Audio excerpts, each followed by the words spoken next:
that this then reformed into something that in the literature once more, we read about the 10 or the local 10 in peace building, referring to quite a number of the things that I will be speaking to referring to a concern to facilitate the empowered participation of local actors. And here, when I talk about empowered participation, it cuts across the spectrum of our national life, politics, social development, economies. But for the sake of this afternoon's conversation, we are focusing on a fragile economy. Focusing on the empowered participation of local actors, I argue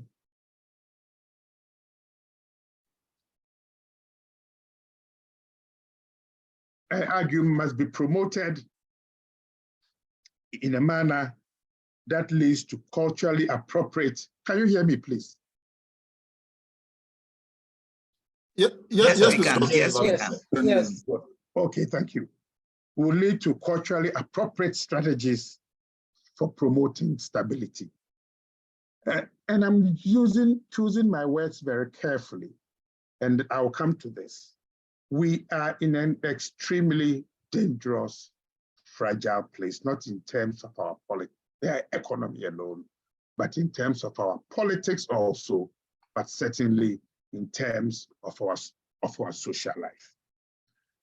But the optimism and expectations around the local 10 have itself not always been very successful. So I intend to do three things. First, to discuss the ecologies of knowledge production. How have we understood what peace building is? Who builds peace? How is it built? Okay. And what are the impacts of some of these peace building interventions? And how can the lessons that we've learned be brought into the challenges that the Republic of Ghana is facing? Two is about the actual involvement by those in whose name peace is consistently supposed to be built. That is what I have termed earlier on as empowered participation of local actors. Finally, it's about how much of the knowledge that is used in building stable societies are based on the rule of law derived from our collective lived experiences, particularly of those in whose name such claims are made. But I want to push the conversation a little further, precisely because where we find ourselves, and in terms of where I sit, I think there are some concerns about moving towards the tipping edge. On the surface, everything looks very nice, very bubbly. We are still the same people going to church. I'm sure some of you will think that I've lost my voice because I've been screaming and shouting and dancing from all night on Friday to this afternoon. No, I think it's all the dust in the air. So I want to push these points a little bit further about knowledge generation, distribution, and application. Because these are matters about power asymmetries. If we listen very carefully in the last 18 months about the way discourses about our economy, about the way people thought the economy was doing well or not doing well, the way these assertions were rebutted, then it tells you that there are particular power asymmetries about the way that we talk about ourselves, about how we speak to each other. And these power asymmetries have a direct correlation about how knowledge around our economy have been produced, how they've been implemented, how the impact has been assessed, repackaged, and sold to us. And therefore, the way that knowledge has been generated about the economy, produced, circulated, and operationalized, relates to some of the challenges that we need to talk about with respect to peace building.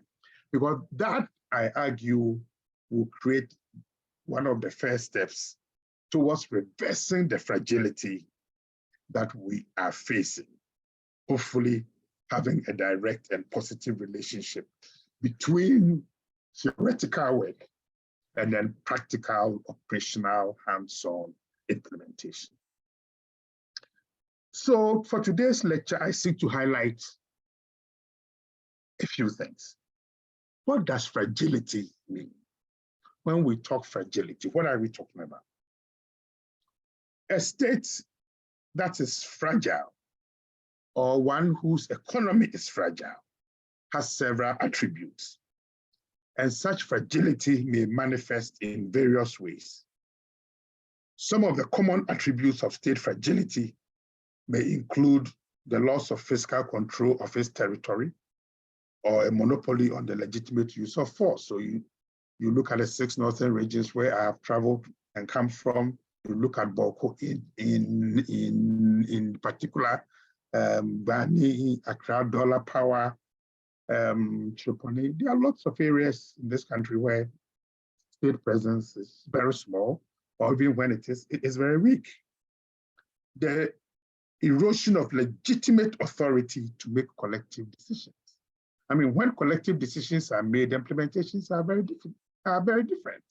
And we've seen in the last couple of days some of the revelations, the behavior of lawmakers with respect to other aspects of the state, and an inability to provide reasonable public services. There's a fragile states index that covers extensive corruption and criminal behavior, inability to collect taxes, large-scale involuntary dislocation of the population, sharp economic decline, group-based inequality. So if we look both at what is happening in this country, and we look at the internationally accepted indices for fragility, we are a very strong candidate. Not only that, states can experience these aspects of fragility at different levels. So why is this topic important, and why should we spend our afternoon talking about it? First, discussing fragility is very important with respect to Ghana because in April last year, the UK-based Economic Intelligence Unit had projected that our currency, the cedi, will depreciate to 7.87 cedis to the dollar by the close of 2022. We know that it had collapsed almost to 14 cedis to the dollar. However, by October 22, the Ghanaian cedi had depreciated sharply against many currencies, in particular the US dollar, declining by more than 55%.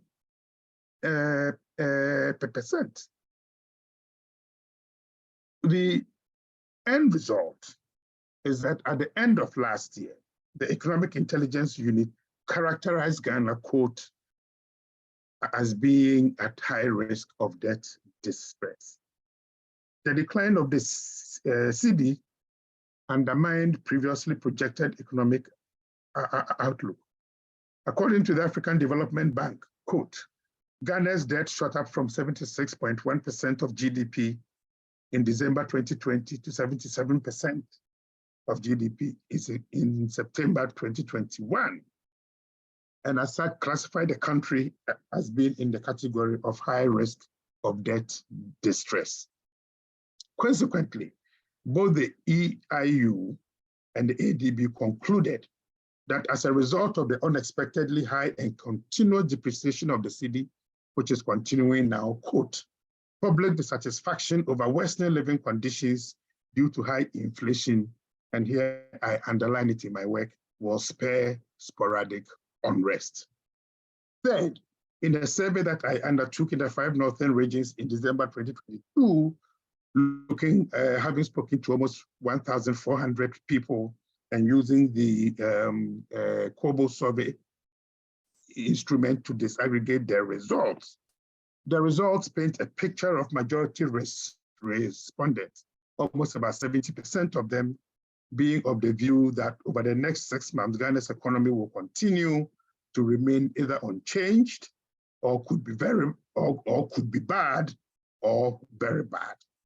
Fourth, for the 2022 Fragile States Index, all West African and Sahel countries range between warning and high alert.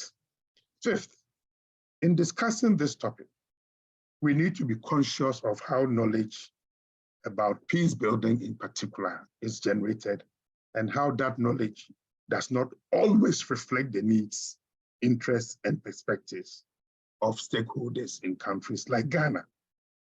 So that the knowledge that is generated for us, about us, by other people are sometimes either irrelevant or miss vital points because the framing, the methodologies, and the analysis of the research projects and findings overlook key aspects of the local context and people's lived experiences. The point I'm making here is that if we want to build peace, if we want to ask ourselves the critical questions, how have we got to where we are, that our economy is on its knees, the currency almost valueless, all of us being given not only a haircut, but a skull cut, and eventually for the men who have beards, our beards are going to be shaved, then we need to begin to ask different questions. How do we pull back from the brain? How do we begin to listen to the voices of other people so that we can begin a process of healing and create conversations that give people hope? Sixth, which frameworks therefore can be explored to reduce the challenges faced by all of us on this platform who seek to build peace as we face security complexities and uncertainties that are becoming the new normal? Okay. We've always spoken about freedom from fear and freedom from want. But for most of us, that has become the fulcrum around which our daily lives are now evolving. So how can we move back from this dangerous brink and respond to it in a manner that creates hope?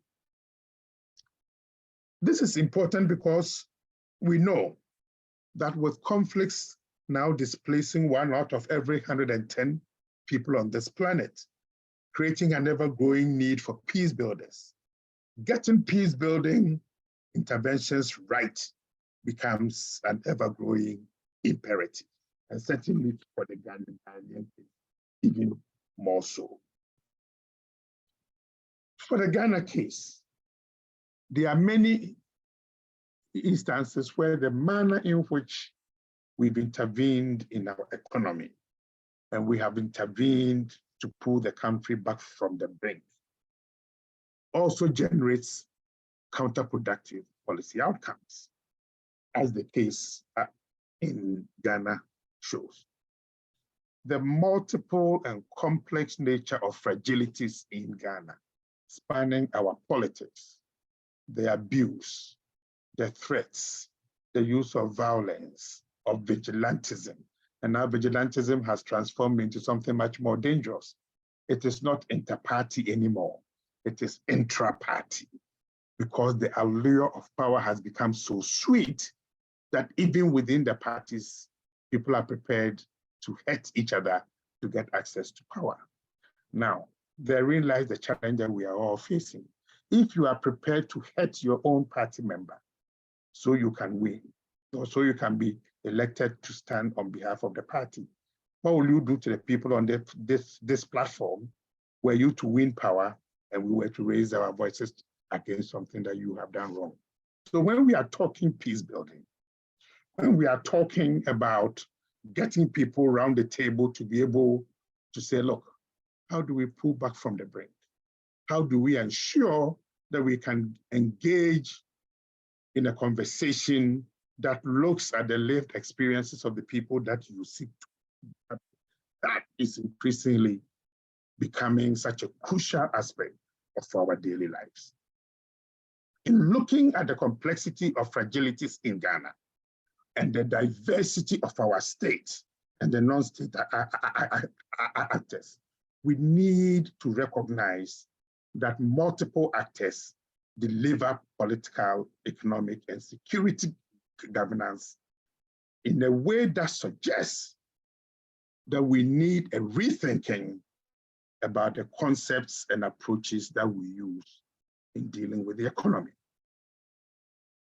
precisely because the way the economy runs and the way we all play a role in it transcends the traditional conceptions of the state as necessarily the lead agent. Because the state in the 63 years has failed to deliver public service goods. That the fragility that we are talking about partially arises out of the failure of the modern state and its instruments to perform in a manner that speaks to the lived experiences of the majority of our people. What that means is that we need to begin in building peace to pull us back from economic catastrophe, include the resources and the capacities that can be found at different sites and scales of our society that supports peace building from within. So if we go back to the conceptual conversations, it's about building constructive relationships. It's about encouraging people to talk.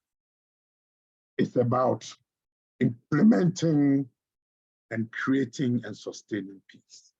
The question is that these are very nice words, but built within them are tensions that arise as a result of the power asymmetries. A constructive engagement means that people need to give up some of their power. Talking and listening in a respectful, dialogic, consultative manner to bring understanding, respect, and to create a peaceful environment within which these conversations, constructive conversations, can take place. Means that we all need to pull back from the brink, move back and come to the table with a new sense of service. That is not a wholly innocent, altruistic process. And I think we need to be conscious of that. And therefore, when we want to build peace from within, my argument is that this is critical because the Ghanaian state is embedded in multiple entities, including the society. Not only the society, but also multiple stakeholders within society. Peace cannot be built in this country, particularly in the state in which we find ourselves, when a small, exclusive elite group wants to make decisions for the majority. We need to find a way to design an inclusive, dialogic, respectful space within which we can build this peace. Furthermore, in the Ghanaian context where the state itself continues to serve as a major source of insecurity to individuals and groups, then I think there's a need for all of us to begin the process of critically reflecting how the state can play its role and how we can bring diverse peace builders, including those who are operating outside the realm of the legally constituted state. Okay, so how can chiefs play a role in building this peace? How can market women play a role? How can the youth play a role? How can we all begin to play a role in building peace outside the political framework? Because politics has become the single most destructive tool in this country. So when you talk about youth groups, when you talk about women's groups, when you talk about religious groups, if you take politics out of it, these become almost altruistic groups that seeks the common good of society, that seeks to build peace, that seeks to expand and create spaces within which the best within our human spirit comes out. But immediately you throw politics into the mix, then violence becomes a legitimate tool through which people want to use to attain power. So in WAF, for example, during my travels, even senior political operatives cannot go to their own party meetings without hiring private guards. They are not going to another town. They are in that town. One. They are going to their own party's meeting, but they are afraid of what might happen to them on the way to the meeting and whilst they are there. This is not only about fragile economies. This is about a fragile state on the way to collapse. When the levels of mistrust and fear are such that people have to guard themselves against those who supposedly come from their own political class and should be sharing the same principles, values, and norms around which politics must be played. And therefore, part of the challenge for all of us who seek to build peace is to begin the process of asking proper questions or the right questions, because we've asked the wrong questions for far too long. Asking the wrong questions, I argue, results in a lack, a failure, and a distortion. Asking the wrong questions results in us asking what is actually happening in Ghana. That political orders in Ghana are not judged by what they are and by what they are not. Okay, so we need to turn our questioning almost upside down and ask the strong, tough questions that are sometimes very uncomfortable. Because if the analysis of what passes for Ghanaian realities are not based on a factual assessment of the object in question, here the economy, not in terms of what it was, but in reference to what it was not, then we need to begin the process of asking questions. When it comes to peace building, it should be conceived as one of the conceptual things said, as part of the conversations that occur across a continuum of the state building project in Ghana. And I use the word conversations because it creates a sense of openness, of dialogue, of a desire for consensus. Because the notion of conversations, or better still, misplaced or misguided conversations, explain much of the fragilities, the tensions, and the suspicions that we are seeing arising from the policy decisions that compounds our social or our societal uncertainties. And here, I want to go back to the suspicions arising from policy decisions around the economy. Had there been conversations that were underpinned by a respect to listen to the other parties, a respect to engage critically, a desire to say, how do we locate Enterprise Ghana as at the center of what we seek to? Okay, then these conversations would not have been misplaced, neither would they have been misguided. Because the conversations were misguided right from the word go, and there was an unwillingness to listen, there is now gridlock, there's now fear, there's now uncertainty, okay? The very foundations that have been built over decades is now on very wobbly legs. And therein lies the need for those who believe in helping this country to pull back from the brink, coming in building peace. Because when these conversations are fraught and they are complex, which occurs at multiple levels and contexts between those who govern and those who are governed, we need to create a new space within which a new conversation can take place. And that new conversation can only take place within that space when those who use the word peace, when those who seek to build peace truly want a conversation that is constructive, that is dialogic, that is sustaining, and that seeks to pull us back from the brink. And I want to extend the argument a little further. If the notions of conversations become an important vehicle for rebuilding fragile economies, then it must necessarily take place between and within different elite factions. So different political leaders must come around. But not only that, it must also take place among the diverse sections of the population. Talking heads like myself, all you dignified people online, chiefs, market women, church elders, all religious elders. That failure to widen the stakeholder engagement is deepening the fragility and is deepening the sense of fear and is deepening the politics of want.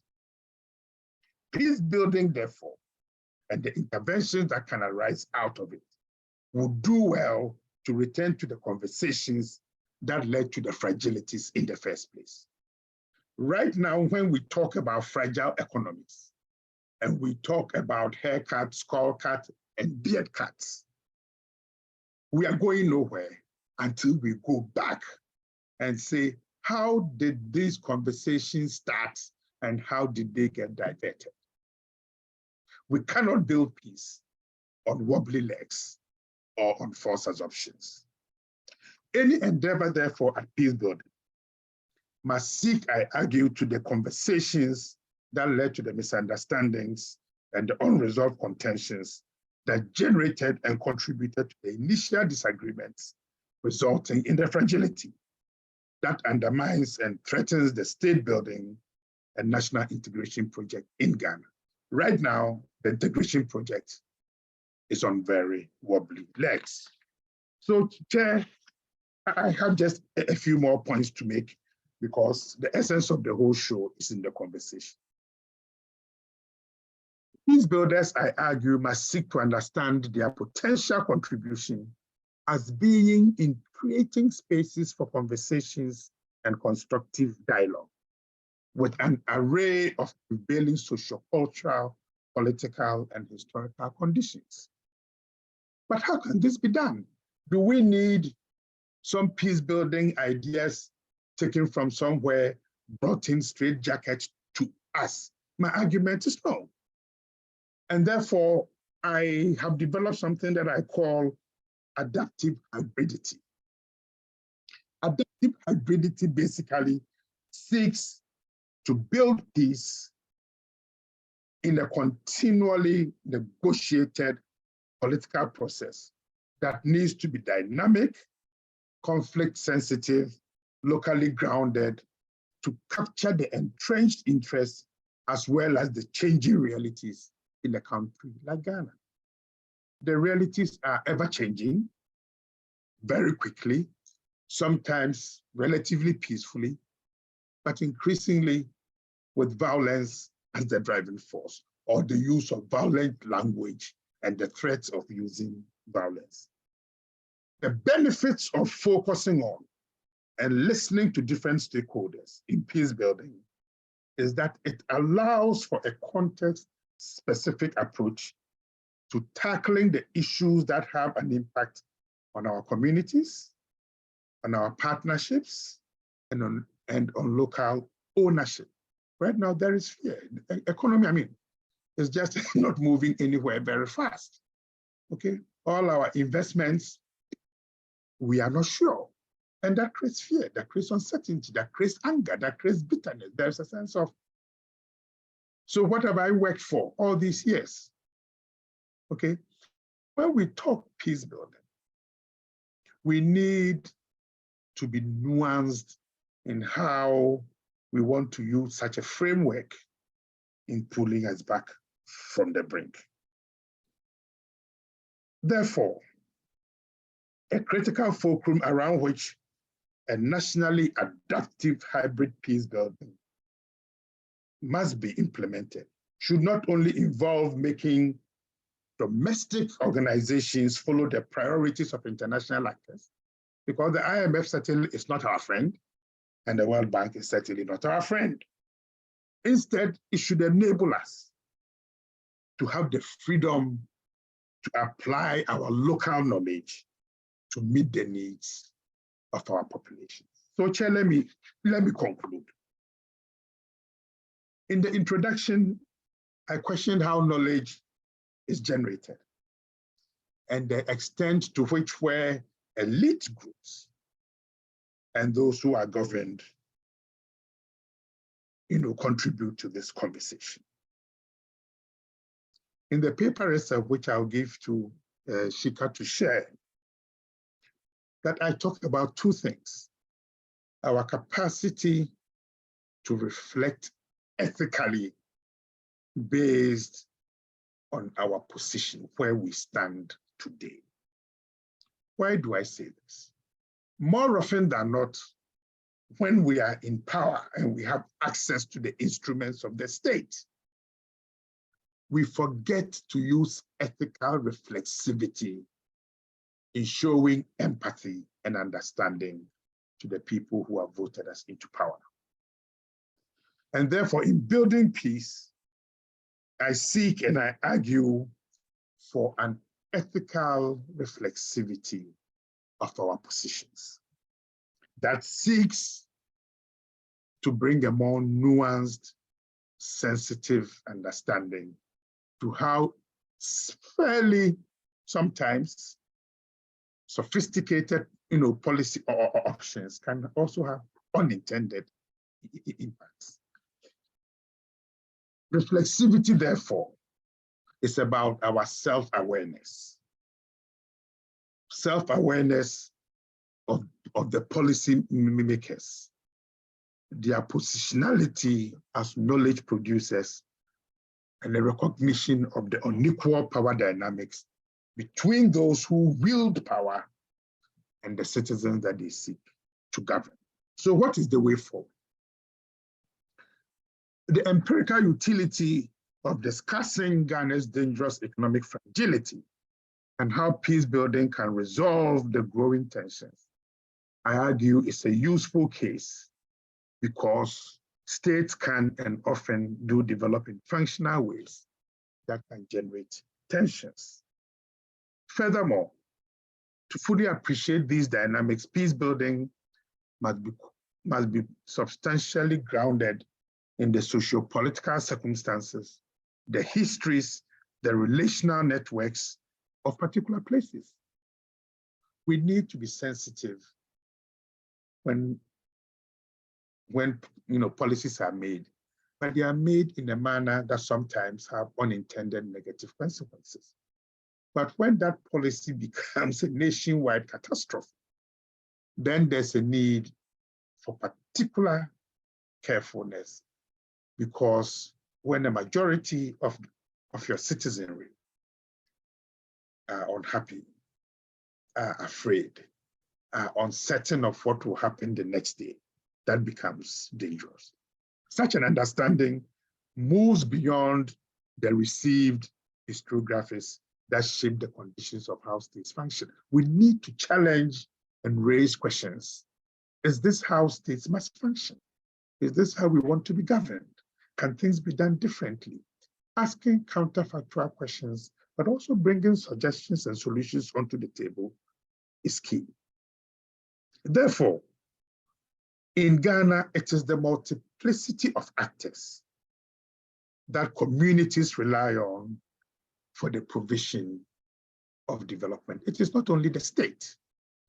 So policymaking that only looks through the lenses of the state as bringing development and responding to the fears and the needs of people, I argue, is totally wrong. There is therefore, I argue, the need for the recognition of the multiplicity of actors in Ghana in order to effectively combine the elements of modern governance and those stemming from local indigenous traditions of governance. The modern state has not been able to deliver the welfare goods that we are looking for.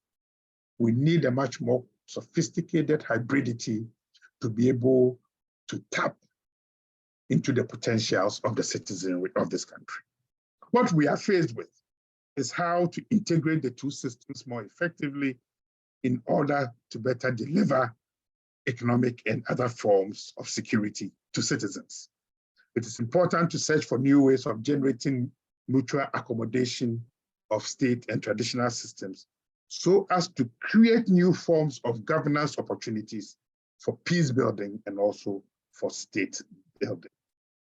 A bottom-up hybrid peace building approach in dealing with Ghana's fragile economy must necessarily fuse local structures, practices, values, and identities that reflects the reality of our lived experience.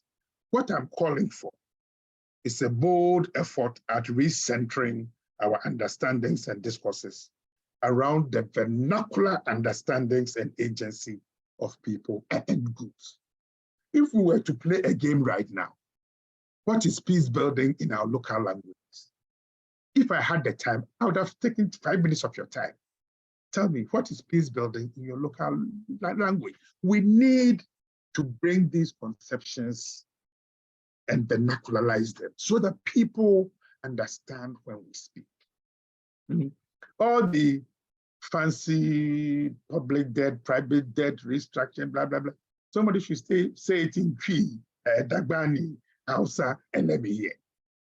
Okay, so my argument is that we need to recenter our vernacular understandings and the agency of people.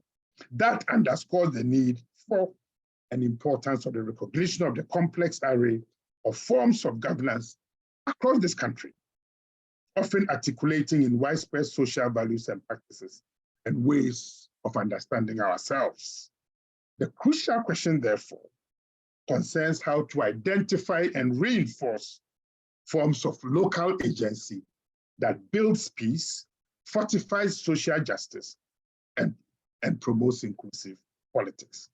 Investing in local and national capacities for peace are critical factors, success factors for Ghana. They span the local and the national. We need to identify resilience frameworks, improving and deepening adaptive capacities. Finally, peace building in the situation in which we find ourselves during instances where there's limited trust in political elites. Peace building during instances of socioeconomic and political fragility has to develop better ways in which peace builders can support and strengthen local and national capacities for peace, taking into account stability and then the security risks. This, I argue, will elicit a shift from a discourse that perceives us, the citizens, simply as sites of violence and dysfunction. Since independence, our political elites have perceived the citizenry of this country almost as vermin. I mean, we can be tolerated, we can be seen, but we must not be heard. Peace building must change this dynamic. Rather, we must be seen as potential generators of social order and peace. Such an approach will result in the concrete, hopefully positive development at rebuilding Ghana and its societies, crafted from the concrete realities, relationships, histories, and the needs on the ground, to deepen the sense of ownership understood as an idea of power that is constructed through our everyday practices. Thank you. Thank you so much, Prof. Prof, I know you have another engagement immediately after hours, but are you able to spare another 10 minutes with us for Q&A?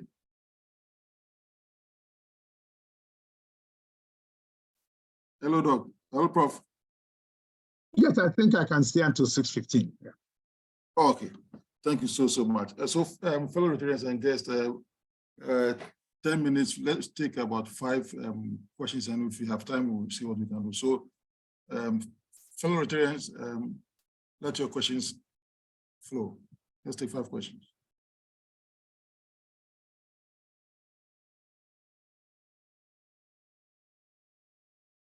IPP Jonas, I know you always have one.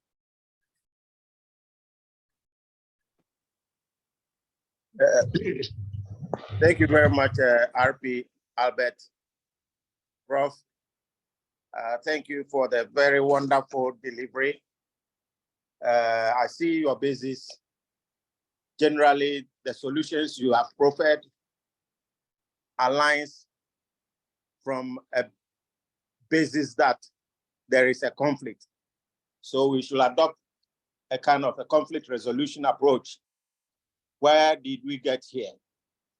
And I have picked a few things that we all have to be asking the very, very tough questions. And then we should find a way of mutual accommodation of state and traditional institutions. In fact, the situation is very dire because globally, the world we live in now is very volatile, uncertain, complex, and ambiguous. More so locally,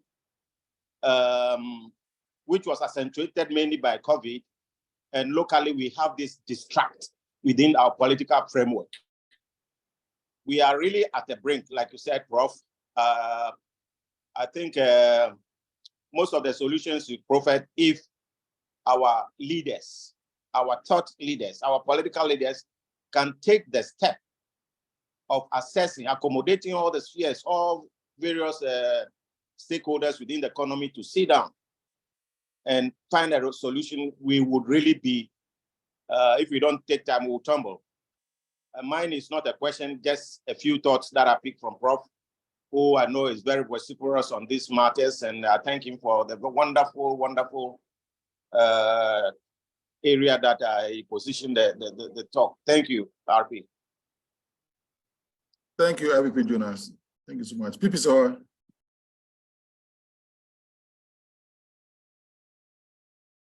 Pipi Sawa, kindly unmute and then speak.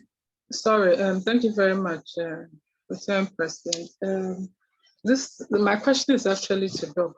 Thank you very much, Doc. I remember that last year in February, you gave a talk to the Rotary Club of Accra concerning the same issue. I wanted to find out, you gave some advice as well. I wanted to find out if things have improved from then or things have rather worsened from February last year. Thank you.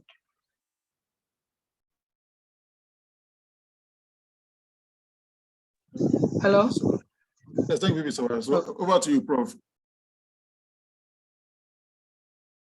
Okay, thank you very much. Let me start with RC Sewa's point.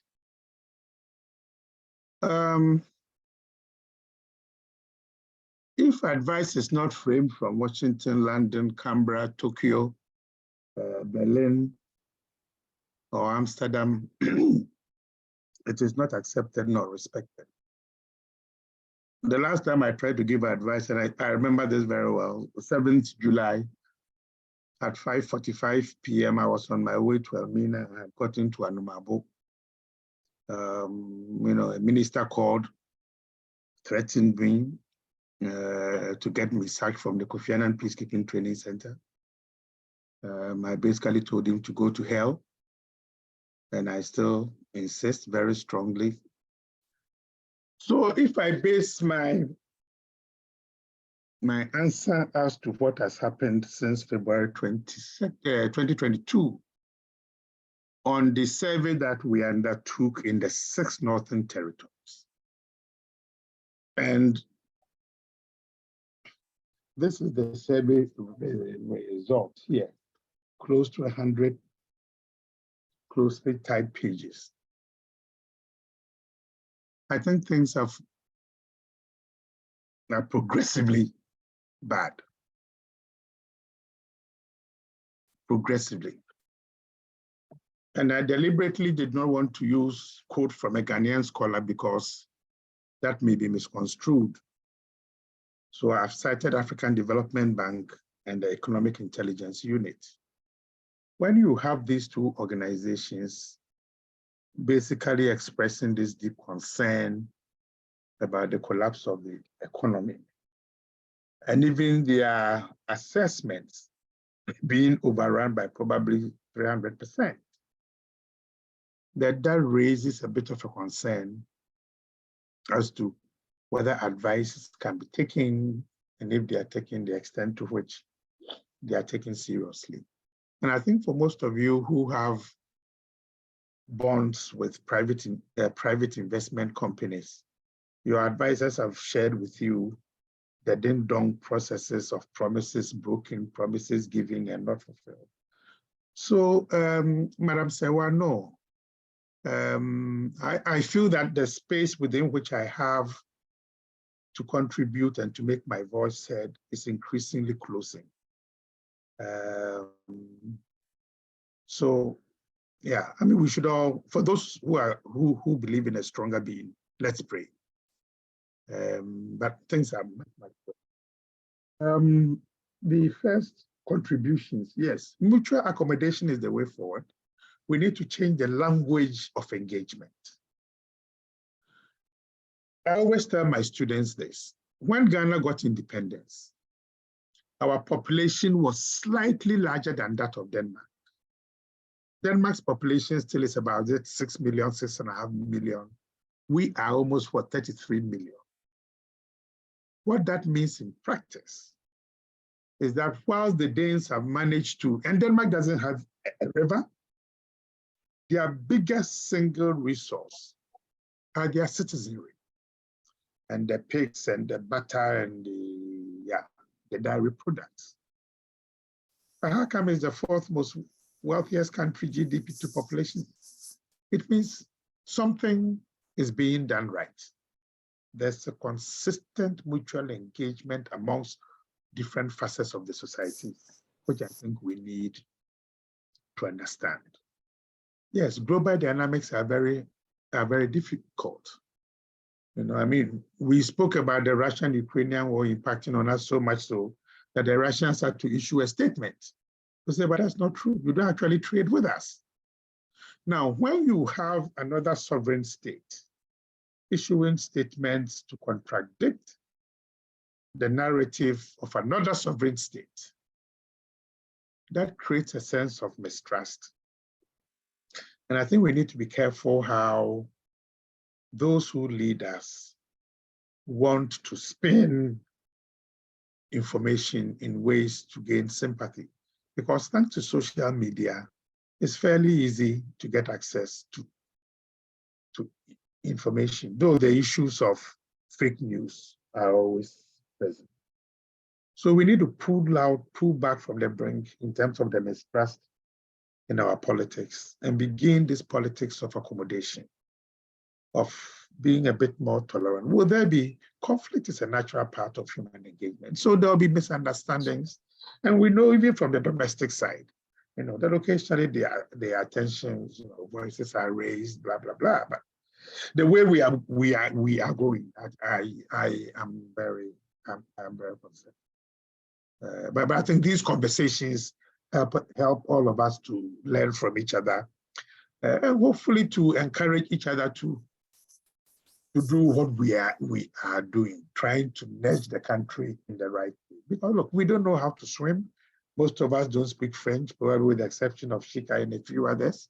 We don't know how to swim. We don't want to go to Togo. I cannot run more than 50 meters with even my laptop. I'm too old to go and seek asylum somewhere. And for me, that is what drives me. This unwillingness to go to live in a refugee camp because I didn't raise my voice loud enough for people to hear that they were pushing the country over the brink. And I think we can all contribute one way or the other. Thank you, Prof. Sibishika. Yes, Arpi, thank you very much. Yes, Prof, don't worry, we shall not swim. We will stay here.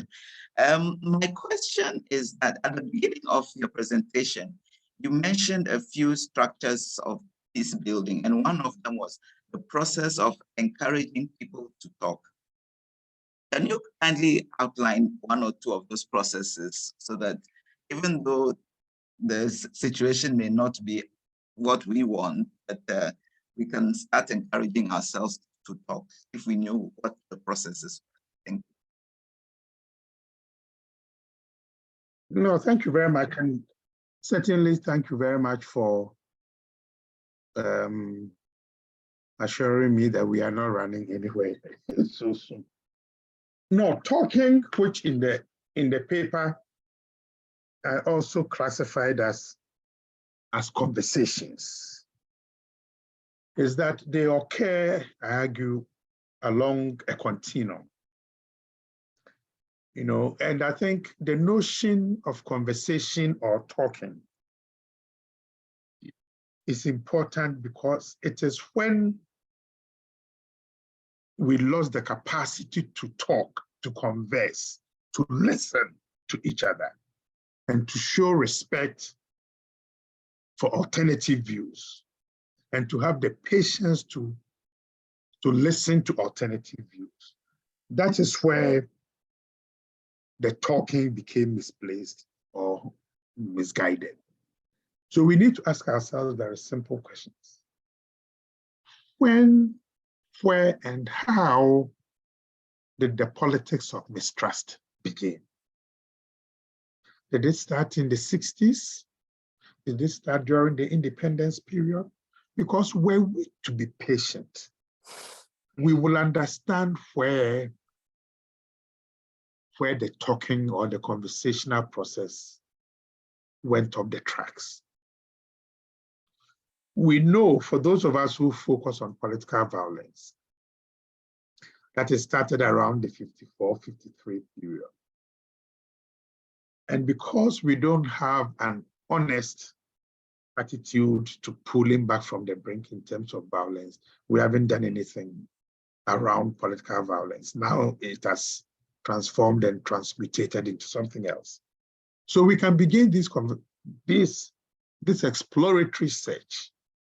Okay, how can we talk to each other in a manner that is respectful, in a manner that allows us to listen, and in a manner that also gives opposing views the chance to come onto the table? Talking must seek, or the conversations must seek to repair, to heal, and to recognize that the path that we are beating will certainly not lead us to the good places that we are looking for. And I think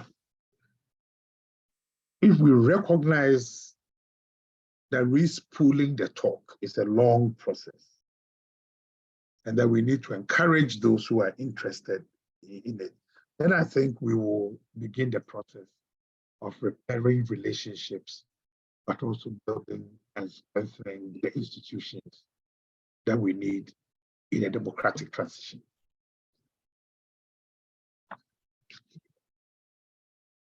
Thank you very much. Thank you, Albert.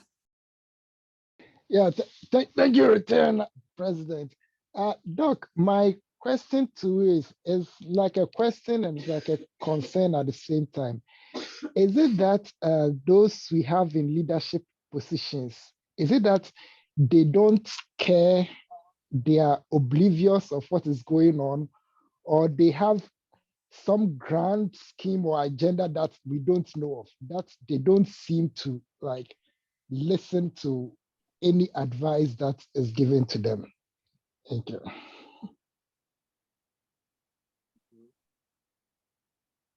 PP Albert, I think this goes beyond those who are in power alone. I mean, my assessment and experience is that this is the time for some people to chop.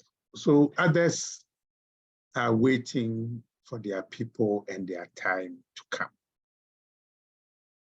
Because politics is not about the generality of the populace now in this country.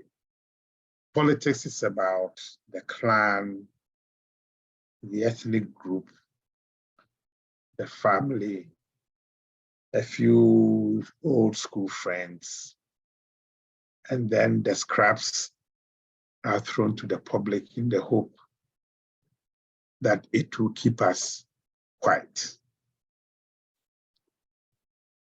So the grand agenda, and I like that phraseology, is not about transforming lives and building and strengthening institutions. And over time, and we are seeing the way that even those who are in the position of making laws for this country use a language or a discourse, sometimes undignified, and public behavior that actually undermines the authority of the state. Okay, so when you use the word care,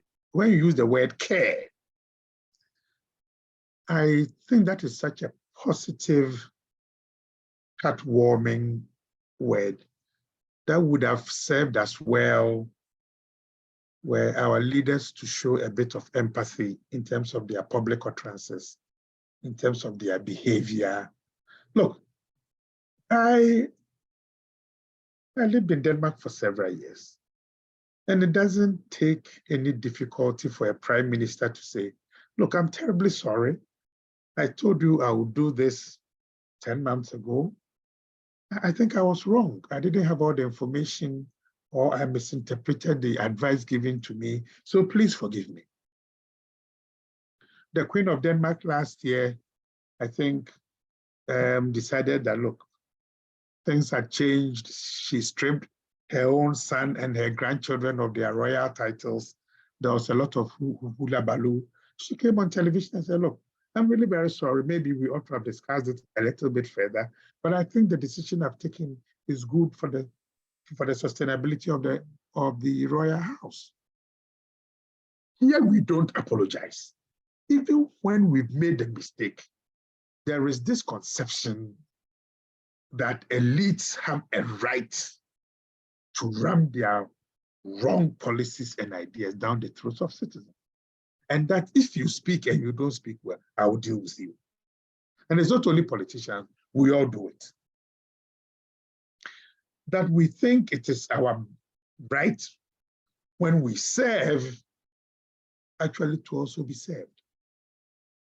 So we take that attitude from the private space into the public space.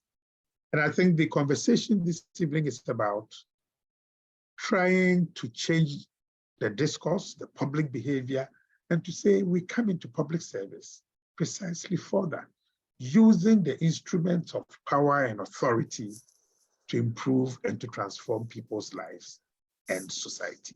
It's going to be a long battle, but I am quite optimistic that we will get it.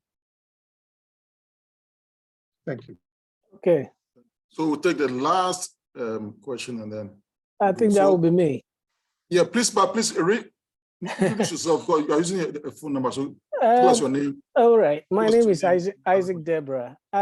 Thank you very much for this opportunity. Actually, I am not a member of the Rotary Club, but my friend is a member, Noche. He sent it to me and I decided to take part. So thank you for the opportunity given me. And Doctor, may God bless you indeed for the good job you are doing. I normally follow what you put on Facebook and the media. My suggestion is I wish you can have a medium within the newspapers or a column where something like this, you can publish it monthly basis or quarterly basis for some of us to read. Because one thing you pinpoint was politics in everything that we are doing today. It's like we eat and sleep and do everything politically. Nobody is able to think outside the box, and everything you come out is politics.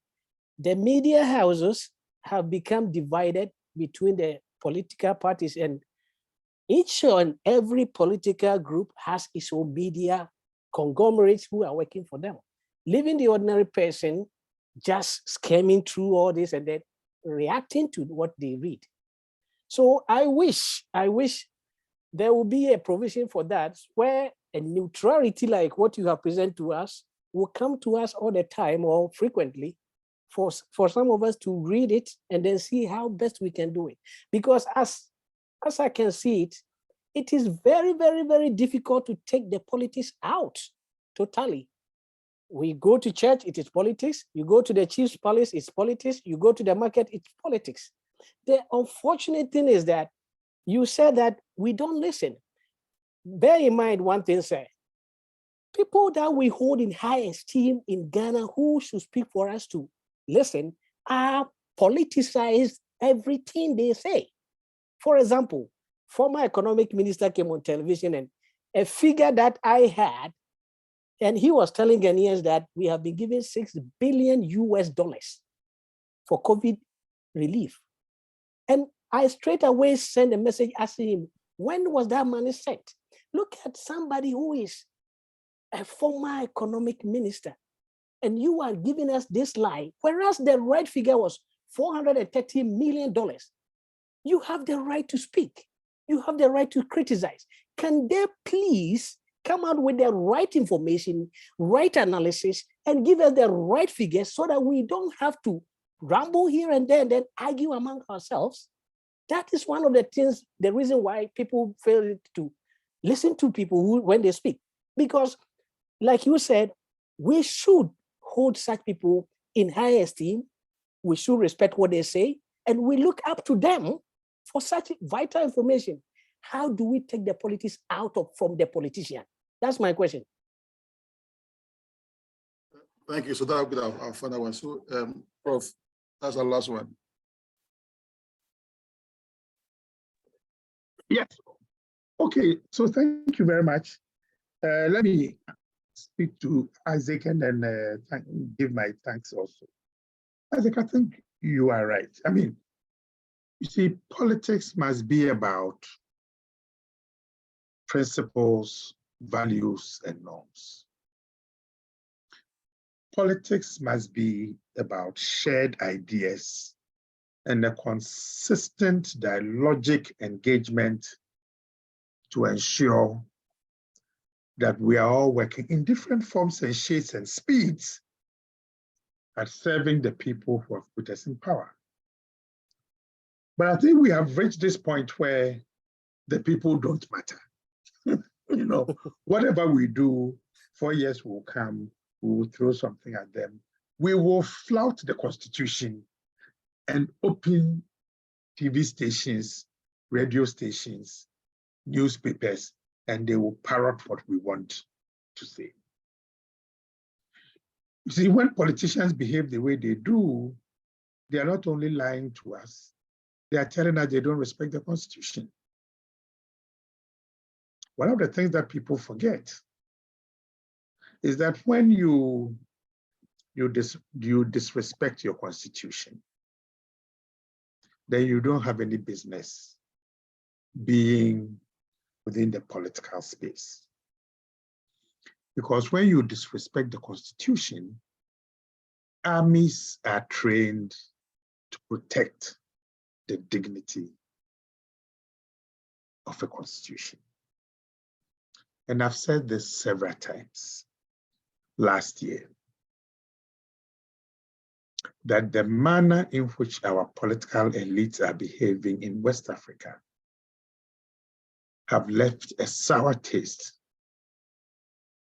in people's mouths because they've truncated what democracy is and are handing over our constitutions to the military to take over. Early last year, I predicted a couple of coups d'etats. Most of them have come to pass. Considerably more failed attempts have happened. We need a new type of dialogic politics that says, irrespective of the weaknesses within the political system, we will talk and work for the goodness of people. Protecting the Constitution is a key ingredient in deepening democracy. On the 7th of January or 6th of January, 2021, we saw the invasion of our parliament by the military. No commission of inquiry has been established. We don't know who sent them there. We don't know where they went after they left. And I have pleaded consistently that we come to grips with what happened that day in Parliament. And I'm sure everybody remembers the video clips. They have been allowed to have a sense and a taste of what it means and the ease with which somebody got them into that house and also got them out and has since protected them. That is a tiny mustard seed. We must ensure it doesn't grow. But I want to thank you for this afternoon's conversations. I think for me, I've learned a lot from the questions, and I certainly do wish you the very best as you continue your conversations this evening. And I look forward to getting another invitation through Shika again. Thank you very much. Thank you too. Thank you, Thank you Prof. very much. So, May God bless you. CP Shika, please give us a vote of thanks. Okay, Prof is in a hurry. So, Prof, on behalf of everybody that is on the call, we just want to say very, very big thank you. We know that you are very busy, and as you have promised, we will definitely call you. If my club doesn't call you, I'm sure there are other clubs on the platform who would call you. So thank you very much and have a good evening. I say a very big thank you to you. Thank you. Thank you. We'll continue our meeting. So the next item on the agenda will be silly fines by PEAM RC Accra Technongwa. So whilst he's doing that, PPL can be putting together the, of course, can we work on the takings? PPL whilst PEAM does the silly fines. Thank you. Thank you, Return President and Host President. I'm your fine master for this afternoon. Transcended into the evening. For all clubs attending, thanks for attending virtually. We've saved the environment and the climate. We did not drive to have a fiscal meeting. I'm finding all the clubs on the call, 100 cedis each.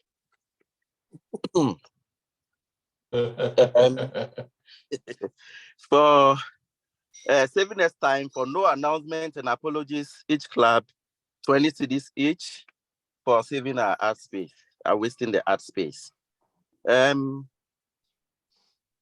PE Noche, congratulations for your rapid elevation to PE.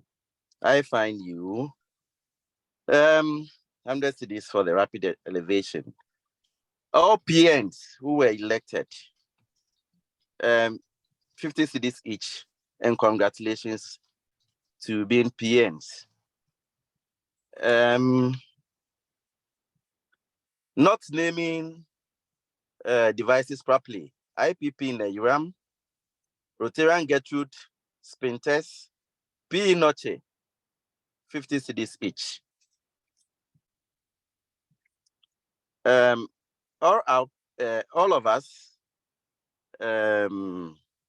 who know very well that we were not properly dressed, please do us the honors of giving a token of 10 cedis each. IPP Jonas, thanks for the pep talk at PDG Brown's funeral, and thanks for abandoning me that quickly. I find you 20 cedis. Thank you, RP. Thank you so much, Fan Master. Wow, I think we need to be making you the Fan Master so very often so that we can make a lot of money. Thank you so much. So, people can kindly display the number on the screen so that you can. He has made it very simple. So all clubs, quick, we'll do the needful. Then, okay. Yes. Thank you very much. Thank you very much. Okay, so we continue. Hey. Yes, sir. Since you asked me to do the takings as well, I would want to you to allow for the funds to come in, since we are now displaying the numbers, so that in due course I will tabulate all and share with the various clubs. I hope that's okay. Yeah, so I'll move the takings to the bottom. So, thank you. Yeah, so no, let's do. Scrap it for now. For now, okay, all right. Thank you. I get your point. Okay, thank you. So, I believe Rotary Getty, whilst we are putting your attendance together, can we have any announcements from all clubs? Any announcement? People are starting from ours. No announcement. Thank you. Sorry, RP, have you announced the intercity meeting already? Oh, I've not, so please do. Thank you very much, fellow Rotarians and guests. There will be an intercity meeting to celebrate Rotary's 118th birthday at the African Regents Hotel on the 23rd of February.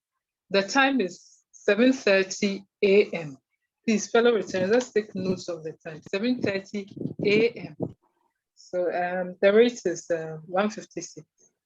Thank you. All right, thank you. Any announcement from RC Obuasi? No announcement for now. Thank you. Okay. Accra Adenta, any announcements?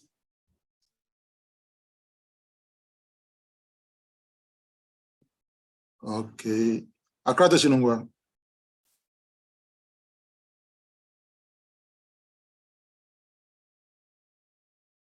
Return any announcements from your side?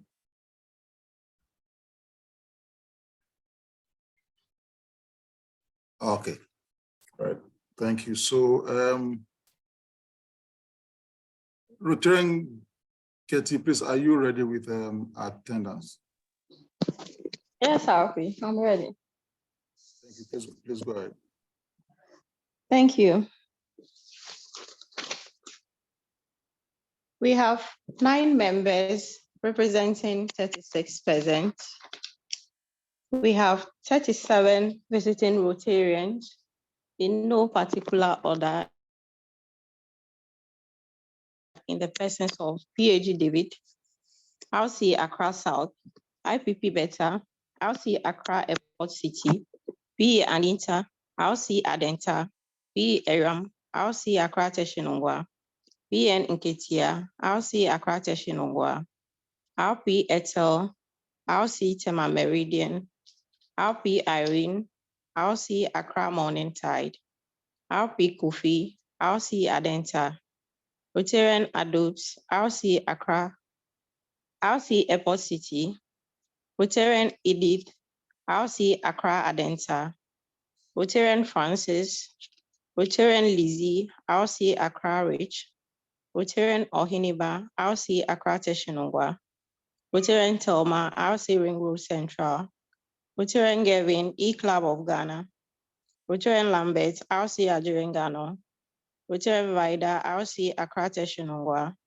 Rotarian Lucy, RC Accra Teshinungwa, BP Albert, Tema Meridian, Rotarian George, RC Accra Teshinungwa,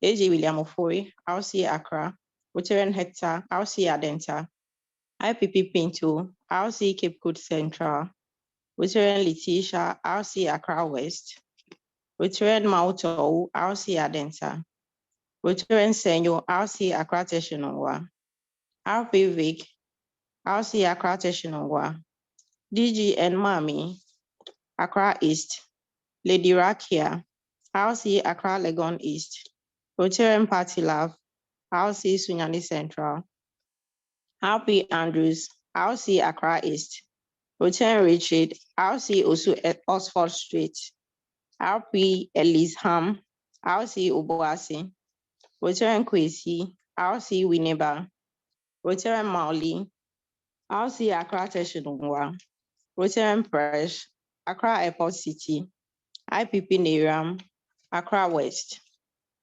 We have 5 retractors in the persons of RP Eli, RMU, IPP Kweku, RMU, Retractor Florence, RMU, BE Richie, RMU, and Retractor Gloria, RMU. We have 25 guests in the persons of our own speaker, Dr. Kwesi Enin. We have Isaac Amponsa Bright, D. Ladu Gad, guest of RC Adenta, Jude, Phyllis, Veronica, Nana, Sabina, Rudolph, Wiku Fusu, Lion Petit, Perpetual, George, Paul, Charles, Anita, Andrews, Kwe, Mausi, Mercy, and JP Avekwe. Thank you all for fellowshipping with us. Thank you, Rotarian President. That will be all for attendance. Thank you so much. So thank you, all RPs present here, Assistant Governors present here, and then our DGN. Thank you all for making the time to join us in today's meeting. Our guests, retractors and guests, thank you so much for joining us. For our guests, we meet on Sundays, and we keep inviting you. Can please join us fellowship on Sundays. So fellow Rotarians and guests, thank you all so much for making today's meeting a wonderful one. And so let me invite IPP journalists to please depart us. Wow. Thank you very much, RP. And thank you also, B. Aram, for hammering me. IPP, thank you. RP, thank you for the honor. On this note, fellow Rotarians and guests, a special name, DG and Mami. You are on the call, but I have to propose the departing toast. Fellow Rotarians, drink with me a toast to Rotary International, to Rotarians wherever they are. To all Rotarians, wherever they may be. Rotarians wherever they may be. Thank you. Even in space. Even in space. Even